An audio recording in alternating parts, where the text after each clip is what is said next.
who is the Professor of Global Health and Humanitarian Affairs at the University of Manchester, and will be chaired by Yasmin Alibi-Brown, who's an award-winning journalist and broadcaster. So, what I'm going to ask is that if you feel that you'd like to get involved in the debate, we really encourage that. We only have 2 roaming mics, and they're going to be down on this bottom level. So if you feel like you're going to want to share any thoughts, the guys at the top and the women up the top, can you please bring yourselves down to the bottom layer here? And there are seats here and here that you can be in. The debate will be 1 hour long. We're going to be live streaming, and we'll just be going into it just in 2 minutes now. Thank you so much.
because that's what we call it.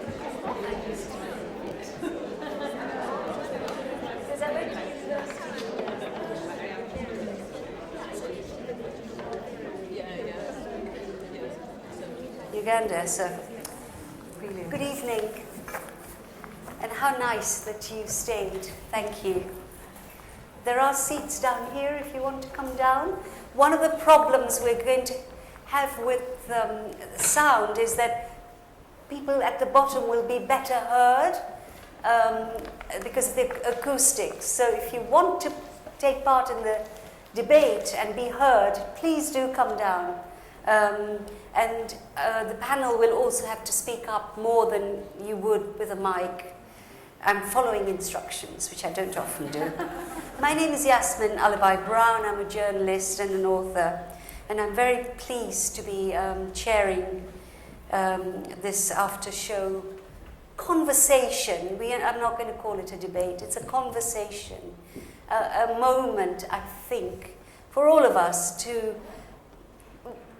kind of do something about the feelings that these two plays have evoked in all of us. And it always helps when we're in a crowd and we've had the same experience.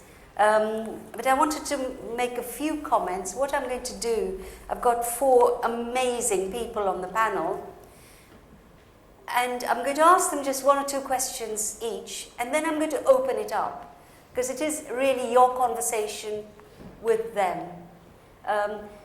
Make your comments or questions short, otherwise I will stop you. You know, I'm quite hard. And you don't have to ask a question. You may just want to say how you felt about something, learned something, made you angry, whatever. Or you might want to ask a question to a particular person. But what I'd like it to sound like, please, is a conversation. Because, you know, I'm terribly affected by what I've just seen. And there were so many things, really, in here, in the performances that kind of raised issues of all sorts. But I don't want it to be issue-based. I want it to be emotional as well, because unless we feel, I think the heart and the head and all bits of us have to engage with what we've seen. And I'm very pleased. I'll tell you why I'm very pleased. I've been a journalist for a very long time, and for an awfully long time, anybody who wasn't from a particular culture wasn't allowed to talk about all of these issues you've now seen. And one of my dearest friends was Sue Lloyd-Roberts, the great foreign correspondent for the BBC. And I remember when she made her first program on FGM, she was mercilessly attacked for being a cultural racist, whatever that means, for interfering. And I'm just so pleased that we've come into another era where that kind of thing is gone, that in a globalized world, we all feel a complete obligation, really, to talk to each other about some of the injustices that are affecting men and women, but today we're concentrating on men, women and maternity and their bodies and the societies. And some of the lines are going to stay with me. Communities can be cruel. Communities can be so cruel. The idea of, is it, this incredible people who set up a facility for these women, and the nation is building glass towers and shopping malls while this is going on. There was so much in it that I think, I'm sure there'll be lots of comments on it, but what I'd like to also, even if we don't talk about it, to be thinking about a couple of things. And one of them would be, is it all the fault of men that this is happening in some parts of the world? Do we just blame the men? Or are we, what happen is that these things have been going on for so long that the women become enforcers. sometimes, like the mother, the mother who had no sympathy for the daughter giving birth and inserted 2 fingers. There have been murders in our country committed by mothers of young girls who refused to marry the men that were children. Mothers sitting on the faces and strangling their own daughters. So it's complicated, I think. It's to do with social values, it's to do with poverty, it's to do with lack of education, superstition, sometimes religion. I mean, I was kind of I didn't know what to think when these women were thanking God instead of thanking the doctor, actually, in science. But there is this need, I suppose, to believe that however bad things are. And the previous play, I sadly wasn't able to see all of it. But we'll also talk about the women in Syria and the childbirth and the just dreadful things they're going through. But I was very struck by the woman who didn't have the baby. And the definition of a woman, in all societies actually, that you are not a real woman unless you have a child to show for it. Childlessness is a terrible stigma, even here in the West. So lots of issues to be thinking about. I've got, as I said, 4 just stunning people who've done so much with their lives. And I'm going to ask them a question. I'm not going to read their entire biographies because they're just so impressive. I'm kind of feeling inferior already. But I'd like to start with the man. Shall we blame you? So let me just very quickly introduce Mukesh Kapila. He's the Professor of Global Health and Humanitarian Affairs here at the University of Manchester, and also does a swathe of other stuff in international health and so on. So may I use your first names? Please. Is that okay? We're having a conversation. So Mukesh, do we blame the men? Could men be the agents of change, since they are the powerful ones even in the poorest societies? I knew there was a reason why I was invited. Yeah, we're victimizing you. We're victimizing. So I think when I really look very deeply into my own soul, because you did tell us to be emotional. Yes. There is no doubt it's true that a lot of the problems that we are seeing are caused by men, whether it's wars, whether it is the way they subjugate other people, or the way they deal with problems. So I have to admit that from the pure evidence, from pure scientific angle, if you wish, men have a lot to answer for. Having said that, I think, I'm afraid, women cannot solve the problems without the men. I mean, women talking to other women about women's problems, quite frankly, hasn't achieved very much so far. And as you have said yourself, I think today it has become much more complicated. It is not just about men and women, it is about the whole of a society problem. And also it is not just about tokenistic female leadership. After all, we've got a female prime minister again now. Yes! And without and maybe we'll have a female president of the United States as well. But however, this goes beyond tokenism. It is when we have to really tackle the fundamental underlying causes of injustice and inequality that we are going to see progress. And that requires people of courage of both genders, and to really confront fundamental differences and fundamental ways of doing things. So I hope very much this will not lead to a gender war. The last thing we want is another war, this time between the genders.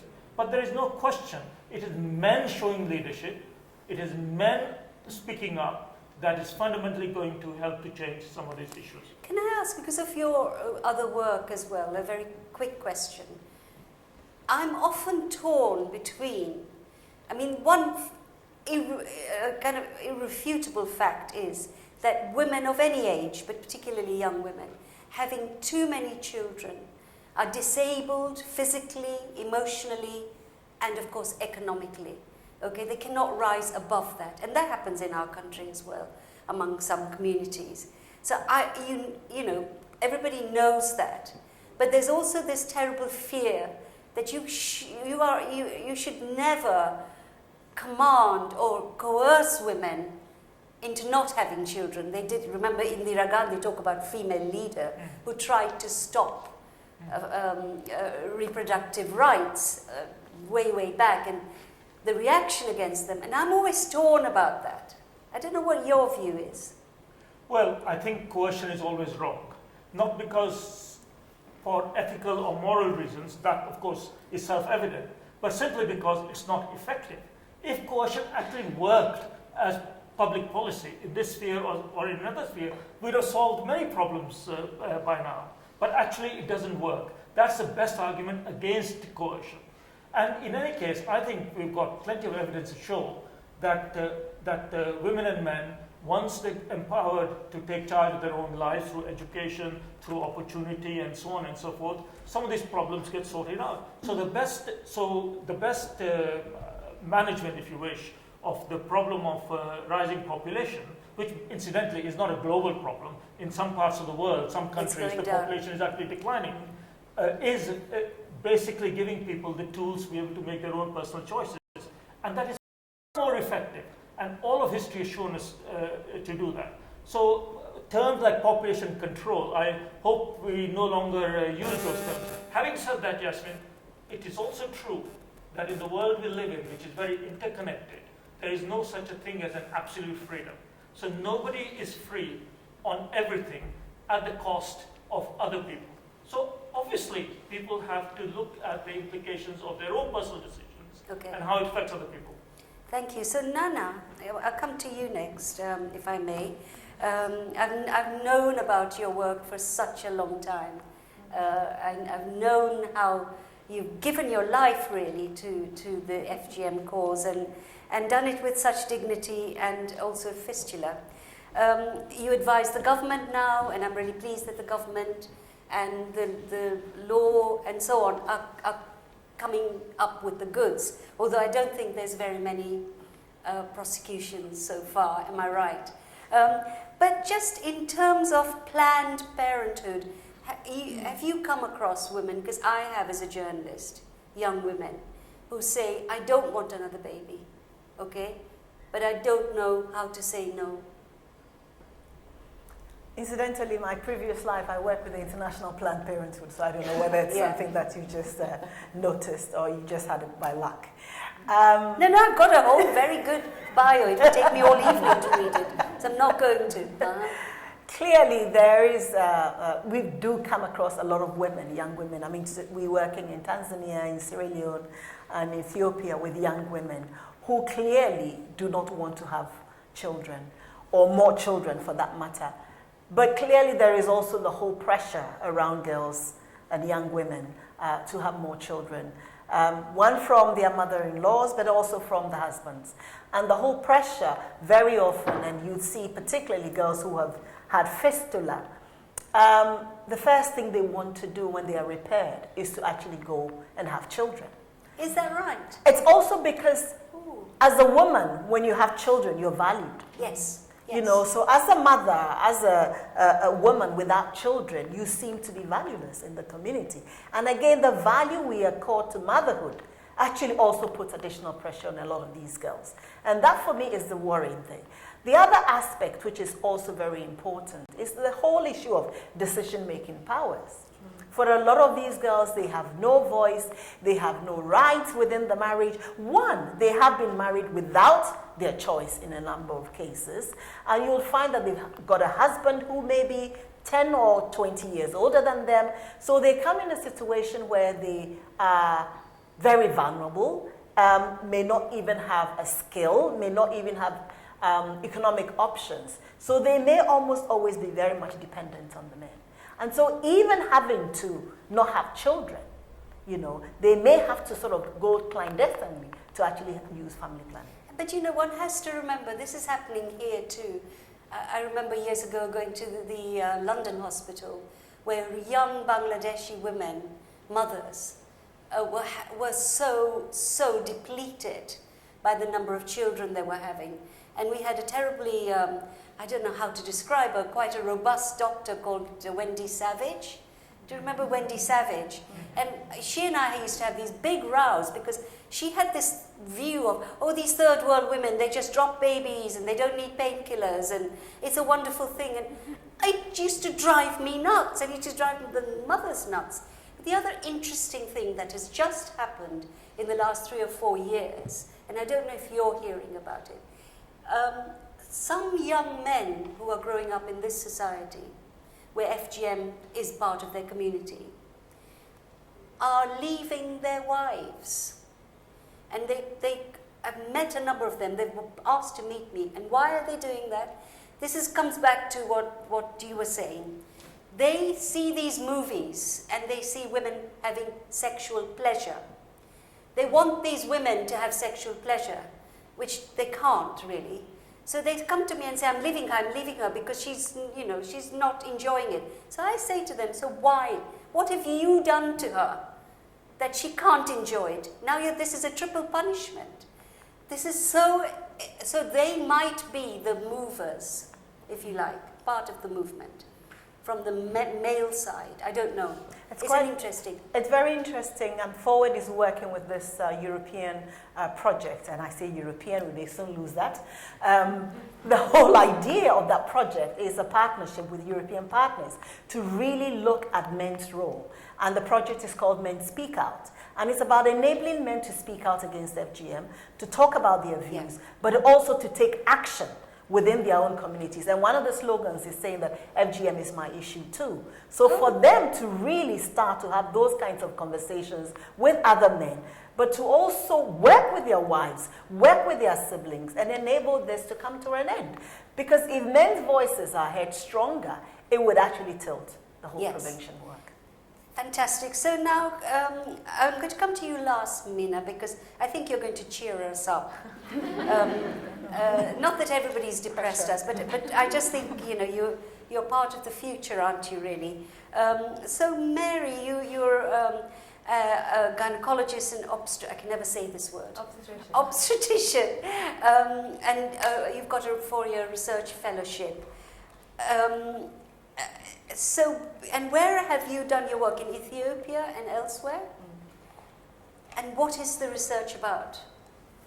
So I worked as a clinical doctor in the UK for a long time, and then had the opportunity to go abroad as a volunteer to work in Ethiopia with an organisation called Voluntary Services Overseas, which I'm very grateful to for that vehicle to be able to travel. And Ethiopia is one of the poorest countries, so there's a lot of funding that's gone into Ethiopia to try and improve the care for mothers and babies there. So I worked as a clinical doctor in one of the hospitals there.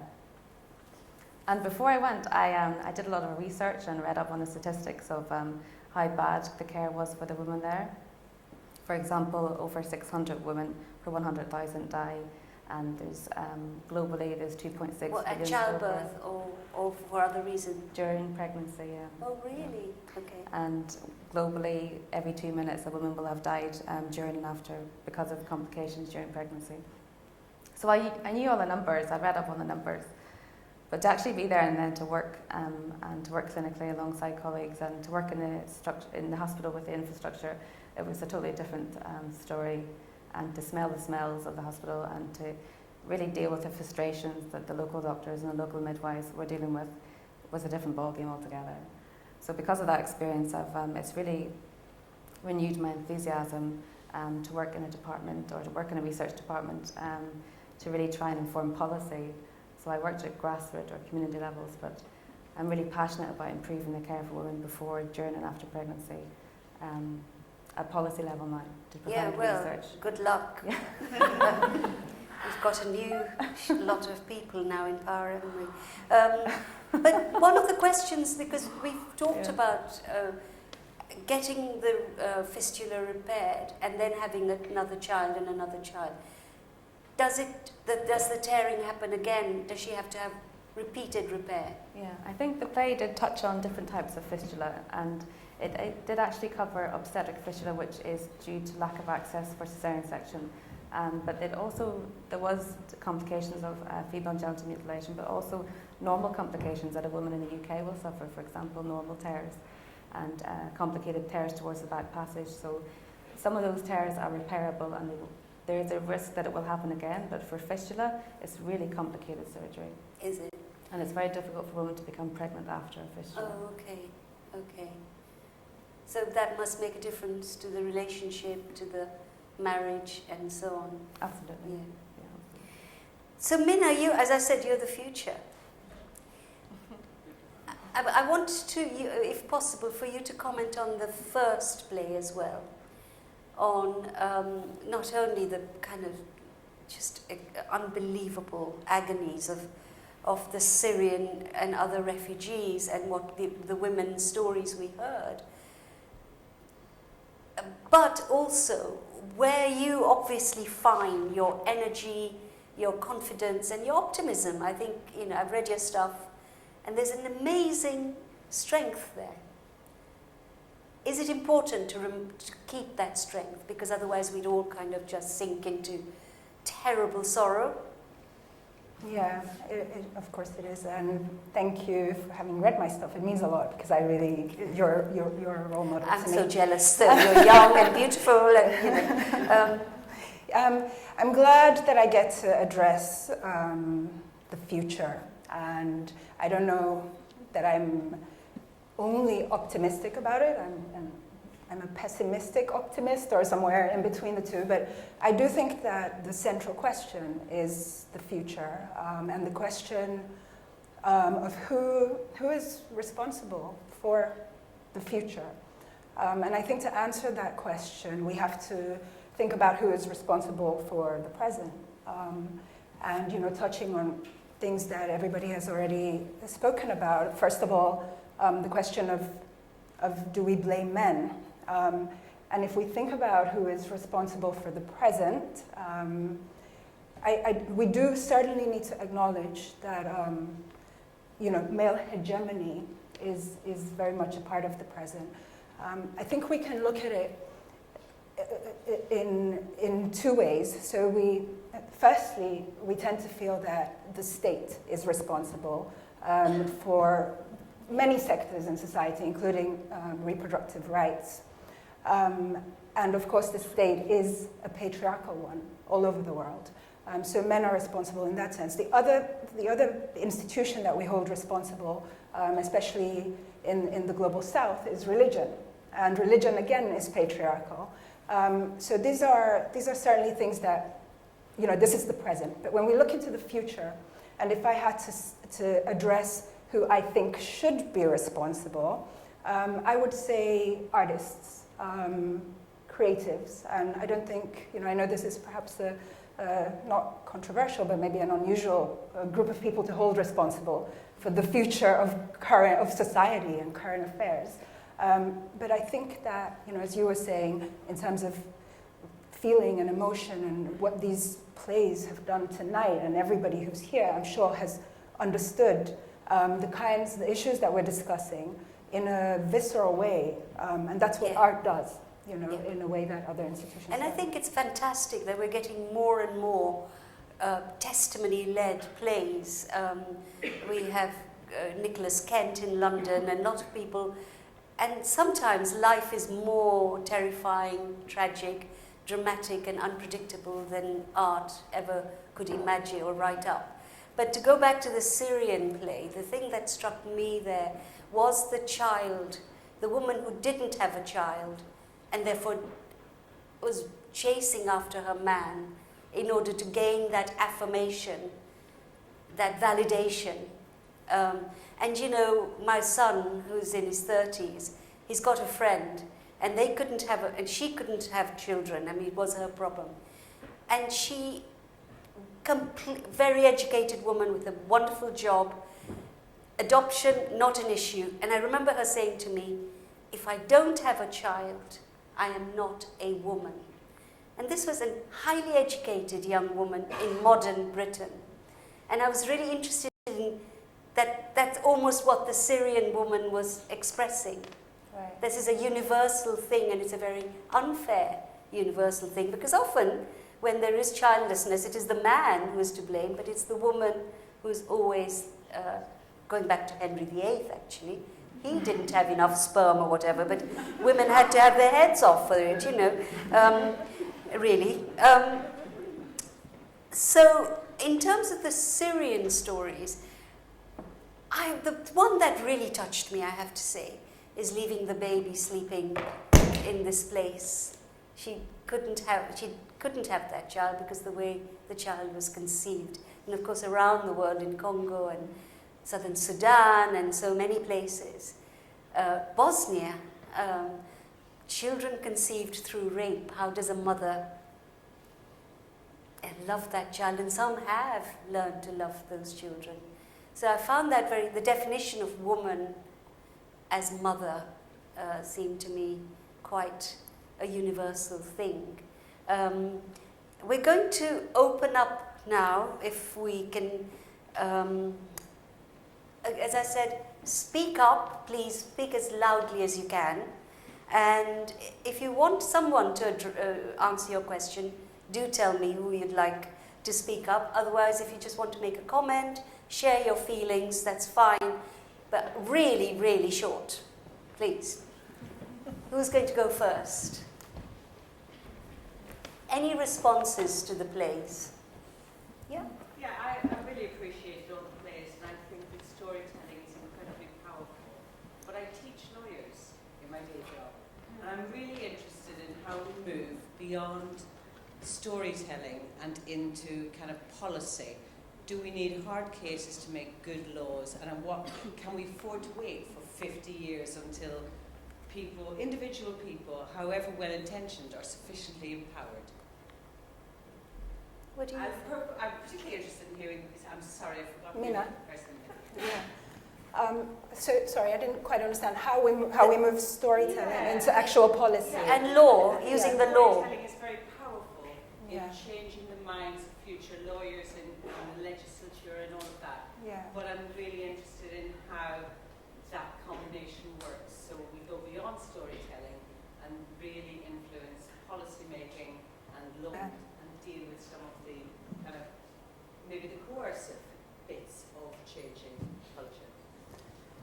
I mean, I think that we don't really go beyond storytelling, rather, or I feel that we should be using storytelling, art, plays, literature, music, all of these genres to a far greater extent, and to take them as a serious form of knowledge production, because we've learned so much here tonight, and if things like this are incorporated into the educational system and academia, when people are studying to become lawyers or doctors or whatever it might be, I think it just, it plants a seed inside the consciousness of the student, and eventually when they go out and are able to shape policy, I think that they will just have way more of a sympathy and empathy toward these issues.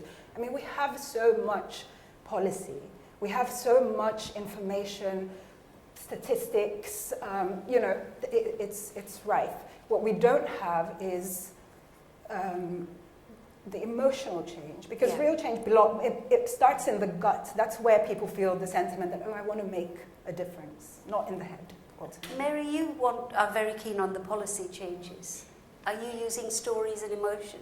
Absolutely. So there is a different type of research called qualitative research, which is where you do interviews with people, or focus group discussions or key informant interviews. So that's almost official form or formal way of collecting these stories, and it often is an excellent way to give data more context, and especially with regards to cultural context. So qualitative research really does feed into policy to give context to the statistics. So that is happening. Great. Can we have another comment or question? Yes, that lady over there. Sort of leading on from that question, I want to say that I found both plays. Do I need the mic? Yes. Okay, yes. I found both plays incredibly powerful calls to action. So, as an individual, what can I do? You've stolen my thunder here. That was what I was going to come to next. What are we all going to do individually? Hold that, because we're coming back to that. But Mukesh, just to you know, you've been doing this at micro and macro level for a long, long time. There must be things that work, that you think have worked to change attitudes and practices. Is it the law? Is it policy? Is it cultural change? Is it challenge? What is it? Well, I have spent decades in so-called policy making. A number of insights. The first thing is that actually there are very few shortcuts. And actions which are not sustainable or sustained or underpinned by long-term secular investment in whatever the foundation is for change will unravel. So I agree emotion is important, as you said, Mary, but we have seen too many bad policies and too many bad laws based on emotions. Okay. Because emotion is also about the prejudice, the lowest common denominator. And we see this in relation to the debate on migration. We see this in relation to the debate on Brexit. It is so easy for policymakers to hide behind popular emotions. So I've learned over time to be very wary of my own emotions, let alone everyone else's emotions. The second thing I've learned in this business is that the most important factor is an aspect of emotion, but a specific aspect, and that is empathy. Yeah. And I do not know, but I have yet to come across many lawyers, with respect to our lawyer friend in the audience, who actually really have empathy in what they do. This is no disrespect to lawyers. There are many good pro bono lawyers and all, they do a lot of great things. But I'm a doctor, and I trained in Oxford, and I got the best education in the world. But now in Manchester, Oxford is second best now. But the point is, I learned to be an expert in my area, but I never learned any empathy. So there is a public deficit in society. We teach people, we are highly competent and proficient in what we do, but somehow we are losing out on something of that. So if you want to make good policy, settle down. This is a generational task. This is not to be fixed by tomorrow. Okay. So that I would say that that's really the foundation for ultimately answering your question. What do we do actually as individuals? So Nana, is it illegal now in Kenya? I left such a long time ago. I don't know if the law changed on FGM in Kenya. Clearly there has been not just the law but also the policy and enabling and communities to work towards prevention. Earlier you mentioned that in the UK there hasn't been any prosecution. Clearly a lot of people see prosecution as the answer. And I think when it comes to a cultural practice, and you can see that the basis of FGM is very much part of the social fabric, a norm that everybody adheres to, it becomes very difficult just to prosecute, to actually end the problem. Yes. So you have to engage and enable communities to be very much at the center. And Mary, you were talking about peer. It's amazing how you do participatory research and bring not just the voices, but creating a platform for those who've been affected to engage policymakers. Very often that's the missing link. You do not have that missing link with policymakers and voices of communities. Yes, UK sometimes does that, and I know that the recent Home Office inquiry worked with some... Yeah, they got evidence. They brought evidence, and that also is very powerful in enabling that kind of engagement and getting the voices. But clearly, we are very much aware that, yes, the policy and the legal framework is important. You have to also support those who have been affected. And a lot of times, it's very much those who have been affected, what do you do to them? How do you enable them to get the support and services? I certainly think that having those, telling girls in school about, warning them about certain periods of the year when they're being taken home, giving them those leaflets, informing them, empowering them, has had some effect. So people were very nervous about that. It was a very simple policy, really, to put these leaflets in. It was the same with forced marriages. But these simple things sometimes can have quite an impact. Can I have somebody else from the audience? From upstairs, if you will shout. And one here. Yes. Yeah, mine, I don't know if there's an Just get a... So remember, this is being live streamed, which is why your voices have to be heard properly. A call to action, and on a practical level, the traditional birth attendants have all been, there's no training anymore. The World Health Organization stopped training them, and nothing's been put in its place. And all of these problems that we're talking about are happening in rural areas, mostly in rural areas, where there aren't health facilities. And these same women, then, they still do deliver, even though they've been told not to deliver the women. They still do. There's nobody else there. And they say the women have got to go to the health centre, but if you live up a mountain and, Sure. you know, it's your second baby, I hardly had any pains with my second baby. The waters went and the baby was there. You know, I wouldn't have got to a health centre. And, you know, so what's going to happen? How long is it going to take? And the same with the FGM, because often the TBA is also the circumciser. That's another thing that didn't come out in the fistula problem. The women who've had the FGM, serious form of FGM, are cut again by the TBA, 2 cuts, bilateral episiotomy. That causes the fistula as well. I've worked with a group in Kenya. They say that over 50% of their fistula cases are caused by the home episiotomy. So there's nobody working with these women to teach them and to, you know, to give them any skills to how to refer. And yet the play was uplifting. You know, it took one doctor and a nurse and an empathy and courage, and they 2000.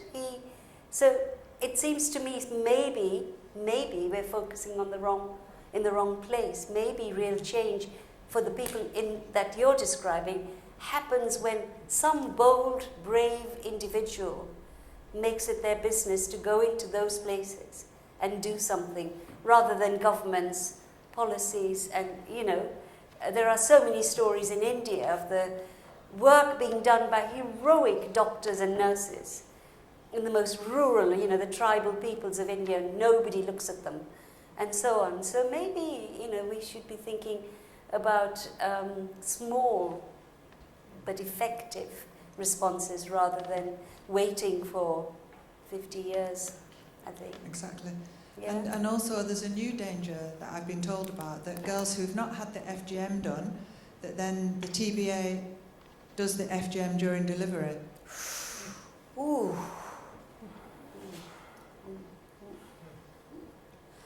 Any other questions? Can we hear from a man? Please, we'll be nice. Yes. And the lady there. There's a lady there, and then we'll come to you. And there's I want a gentleman's voice next. Yeah, good. Let's hear from gentlemen. No, you, and then the gentleman.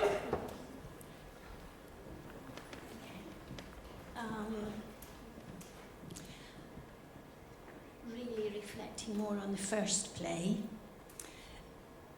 I think the way forward is certainly not to blame the state or men. Men have been born as well as women. I think that we have a global responsibility to magnify birth in all the senses of that word, and to raise its status against the unnatural death in the world, predominantly caused by war. Of course, it is effective in population control. Thank you. Very good comment. Thank you. Very movingly spoken. I've sat here for 2 nights listening to people blaming men. And I agree. I agree that men are the major cause. What I can't quite understand, though, is why women allow them to be the major cause. There are as many women in the world as there are men, and how so many women can just allow it to happen. Yeah. I mean, I know it's an extreme example, but women wearing burqas and that whole situation is absolutely appalling, and yet women allow it to happen to themselves. And why don't women generally get together, rise up and say, enough is enough. You know, all these wars going on in Syria and everywhere else, why don't women collectively do something about it? I know it's a very grand statement, but there's a germ of an idea there, I feel. Take responsibility for themselves as well. Sorry, I will come to you. It's getting hot here, it's getting hot. Very good. Your mothers forever. Here, we've got a young lady to speak here. Is there a mic? Yes. Well, it's just like, why don't the men take responsibility for themselves? Why do the women have to constantly be the mothers and tell the men, come on, be responsible. Be responsible by yourself. Without the woman having to tell you everything. You see, these young women are going to take over the world, I'm telling you. I'm telling you.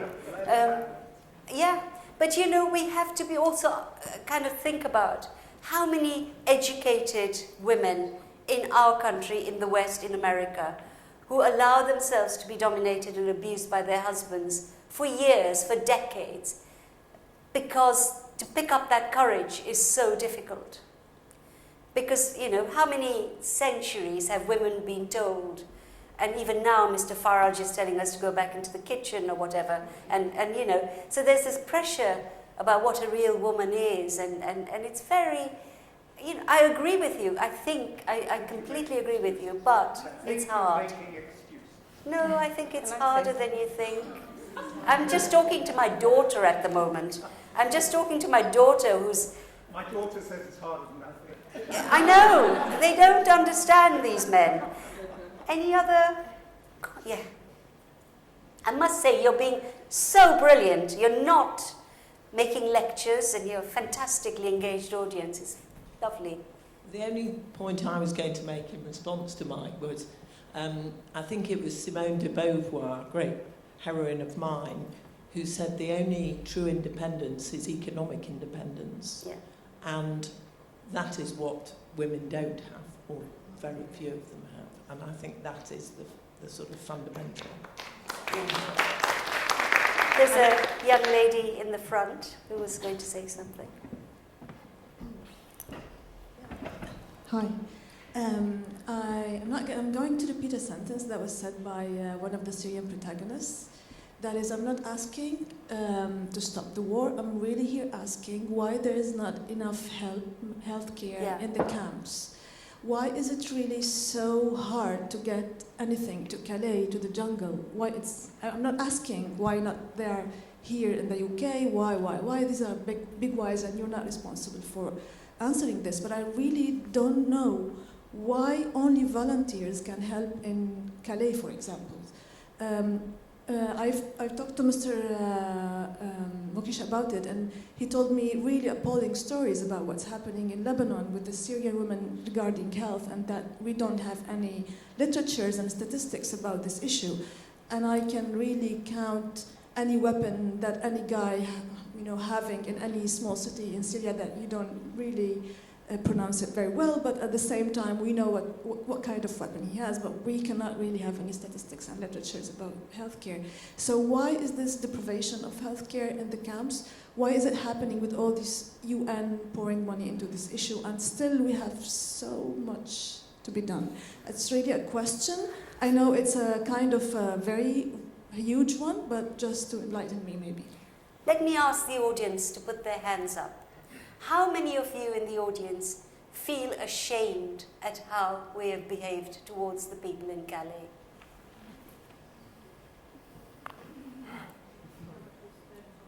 Yeah? And you talk to people, all sorts of people, they feel like you do, but there is, as Mukesh has very rightly pointed out, the populism that has overtaken this country, especially in the last 3 to 4 years, anti-immigrant, anti-outsider, anti-foreigner, is scaring politicians. Politicians need to stand up and say, this is a humanitarian crisis.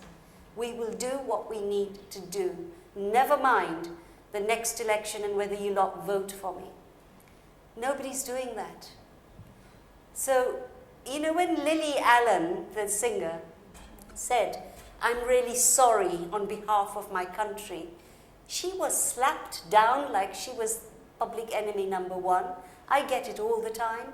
So, all I can say is there is a big gap now between millions, not all of them, millions of British people who feel absolutely shocked by how we're behaving and being helpless because the policies are being made by those with power. So the only thing people can do is be volunteers. But unfortunately, if I may interject, you're absolutely right, at least the millions that are here in this room.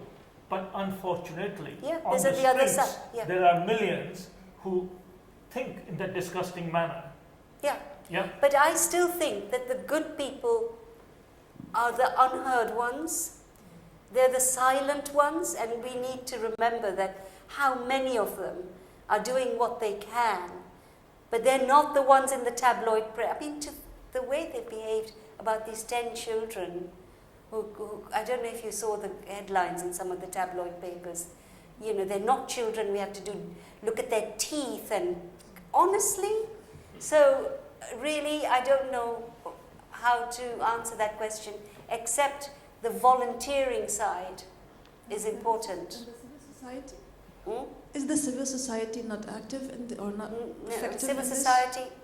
I think the factual answer to your question, having been in Calais earlier this year, is that because it's not recognized as a camp, the French government will not allow the official humanitarian organizations to go in, so that the refugees do not have the protection of the United Nations High Commissioner for Refugees or the International Red Cross or anything like that. So the only people who can go into the camp are basically citizens and who are organized in whatever way they can organize themselves. So in a way, that's the area. And in the case of Lebanon and all the countries surrounding Syria, which by the way are bearing the brunt of looking after the Syrian refugees, and we admit 14 children and we think we're doing a lot. There is something like 2 or 3 million refugees from Syria. And Jordan. In the neighboring countries. And I've traveled around there and seen, for example, how even though the governments of those countries are obviously very sensitive about this, ordinary people are extending solidarity in ways that ordinary people in Britain are also doing so. See, so I think this is the dichotomy. There is an epidemic of compassion and concern, if I can put it that way, and that is universal. That is in Britain, that's in France, that is in Lebanon and in Jordan and anywhere you go and see. But at the same time, we have governments and official policy makers who have other considerations, geostrategic, security or whatever, and so on. And that gap is where, to be quite honest, we are struggling to find a way of mediating.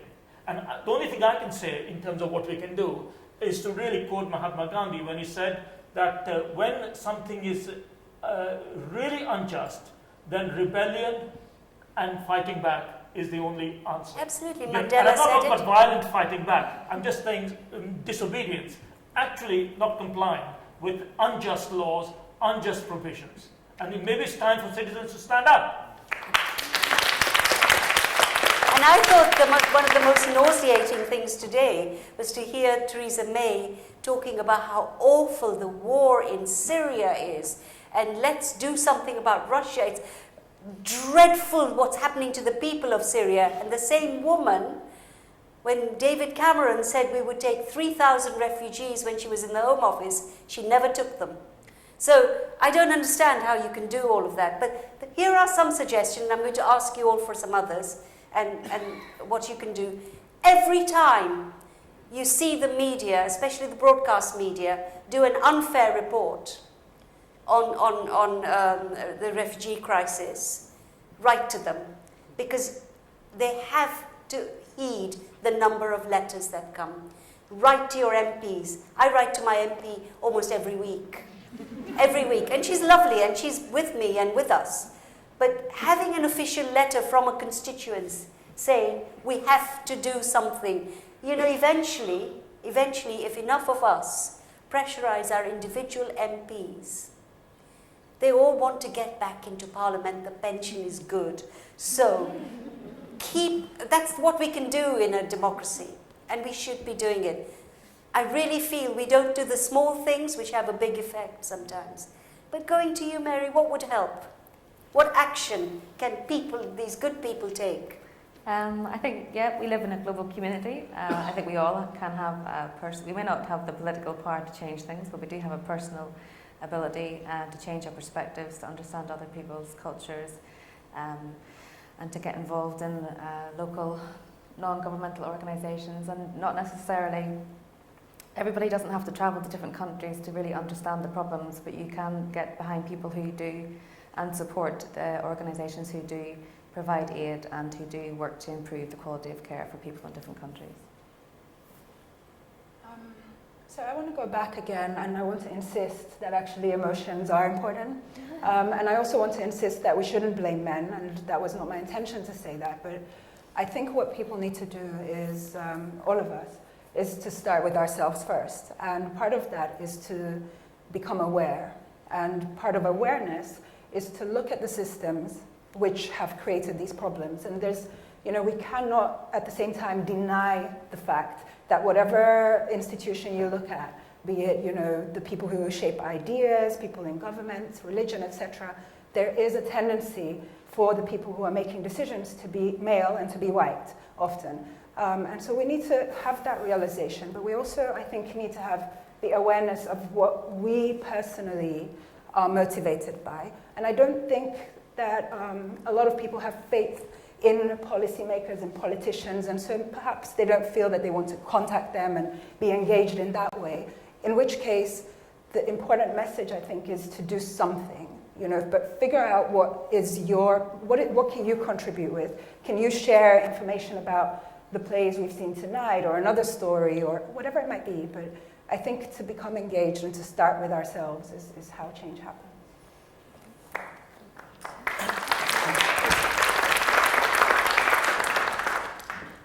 I think for me, there is a big issue of us and them. And I think the reality is that we become so numb with the media, with the bombing, with daily, visuals that really makes you feel that it's over there and it's not us. Mm-hmm. Because when it's us, it hits us. And when it's us, we actually say why. But when it's them, we don't. And so it's for us to really look at the fact that we are global citizens and that what happens there should happen here. And we need to really ask questions. And I like the fact that you're saying that, are we asking? Are parliamentarians, are we asking questions? We also need to ask, where is the money going? I mean, we're looking at money for refugees. Why go all the way to Syria and bring people when people have struggled to come all the way to Calais? And you can just put them on the Eurostar and bring them here. So sometimes I really don't understand policymakers. And it's very much like, okay, we'll stop them from, crossing the waters because we don't want to see it. So we don't want to see the problem. But we know there is a global problem. And it's a real issue in the sense that we see our governments as being the brokers, as quite a lot of these decision makers. What are they doing at the UN? Why are we not, using the processes that we have to ask a lot of these questions? And it's for us to ask. And I think it's important that we take action. We really ask our policymakers, where is the money going? Promise me, you're all going to write to your MPs. It's a promise, okay, a vow. I have to push on because we've got to finish at 10, and I think we're just about to go over. So, last comment from you. Right, 1 minute then. Right. I have become suspicious of big ideas, grand frameworks, great visions, if you like. When they appointed me a professor, much to my own surprise, along with that came the pressure to invent something, to discover something, some new gizmo, some new technique, some new material, if you like, you see. And I realized that if you look at the evidence of history, all the great changes of history have not been brought out by big ideas. They've been brought out by small ideas, but done everywhere. So I would like to be known as the professor of small things. Which is, and therefore, and that's my kind of message to all of you. Do small things wherever you are, but do it on scale. And do it with conviction, do it with passion, and do it without compromise. And be willing to pay the cost of it. Injustice can never be confronted without cost. And some of the cost is a personal cost, if you like. So if you're not prepared to bear the personal cost of confronting injustice in and around you, then your words of activism and concern are useless. So when you're prepared to pay the cost yourself, then I think you might be able to actually do something for the rest of the world. And the small things that matter, not the big things.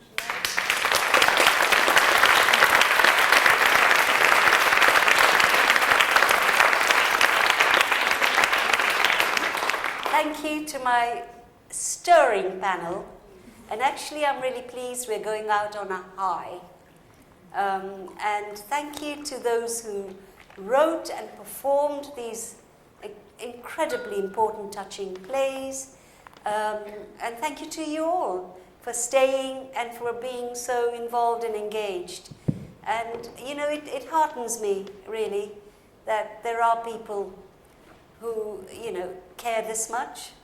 So all is not lost, but write to your MPs and write to the BBC. No, we have to stop now, so you can talk to each other later. I've been warned, so I must stop. Thank you.